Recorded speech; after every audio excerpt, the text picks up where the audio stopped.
২ দিন হলো মাথায় চিরুনি ছাড়াইনি। এই যে আজকে ২ দিন পরে মাথায় দিচ্ছি চিরুনি। আজকেরে কি বলো তো?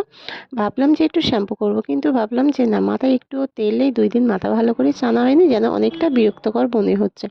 ভালো করে মাথায় তেল দিলাম, কালকেরে ভাবলাম শ্যাম্পু করব। আর আজকে ভালো করে মাথায় তেল দিয়ে আজ স্নানটা করে নিলাম। আর আজকে তোমাদের সাথে শেয়ার করব যে আমি শীতের সময় কী, কী জিনিস ব্যবহার করি। এই যে দেখো ভেসলিন বডি লোশনটা, এটা কিন্তু এ বছরের না, এটা ছিল সামনের বছরের। বেশ কিছুটা আছে, অনেকটাই আছে, আর এর বছরের শেষই হয়নি।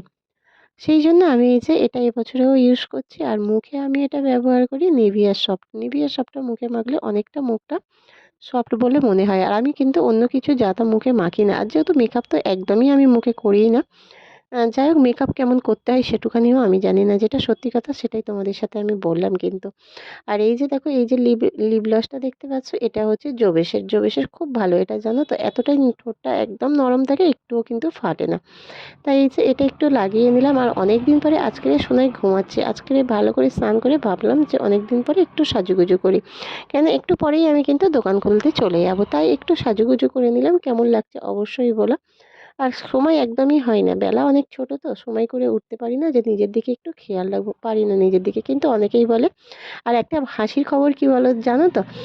যে অনেকে দোকানে এসে আমাকে না চিনতে পারে না, যে তুমি আগে এই দোকানে একটা মেয়ে থাকতো না, তখন কিন্তু আমি অনেকটা রোগা ছিলাম জানো তো? আর এখন একটু স্বাস্থ্য হয়ে গিয়েছি, সেই কারণে অনেকে এই কথাটাই বলে। আমি তখন কি বলি জানো? যে আমি ছিলাম কেন, সোনাই হওয়ার আগে পর্যন্ত আমি অনেকটাই রোগা ছিলাম, কিন্তু এখন একটু স্বাস্থ্য হয়ে গিয়েছে। সেই জন্য হচ্ছে অনেকে এই কথা বলে। আর সবথেকে বড় কথা, আমি তো সবসময় একটু এরমভাবেই থাকতে পছন্দ করি, কিন্তু সেটা এখন আর হয়ে ওঠে না। সোনাই একটু না বড় হওয়া পর্যন্ত সেটা নিজের দিকে খেয়াল রাখাটা একদমই সম্ভব নয়। কেন, সোনাইয়ের দিকে খেয়ালটা আমাকে বেশি করেই রাখতে হয়। আর এই যে খাচ্ছি, দেখো খাওয়ার সময় দেখবে বাচ্চারা দেখবে ঠিক কান্না করবেই। ওরা কি করে যে বুঝতে পারে যে মা খাচ্ছে, সেটুখানিও আমি বুঝতে পারি না। এই যে খেতে বসেছি, তখনই সঙ্গে সঙ্গে সোনাই কিন্তু উঠে পড়েছে। তা সোনাইকে একটুখানি দোলা দিয়ে আর ওকে ভাবলাম যে একটু ঘুম পাড়িয়ে রাখি, কিন্তু না, যা হোক করে একটু নাকে মুখে গুঁজে দিয়ে ওকে নিয়ে এই যে বসে পড়েছি। ওকে আবার খাইয়ে ঘুম পাড়িয়ে দেবো, দিয়ে আমি দোকানে চলে যাব। দোকানেও বিয়েবাড়ির কাজ বেশ কিছুটা আছে, অনেকটাই চাপের মধ্যে আমি আছি।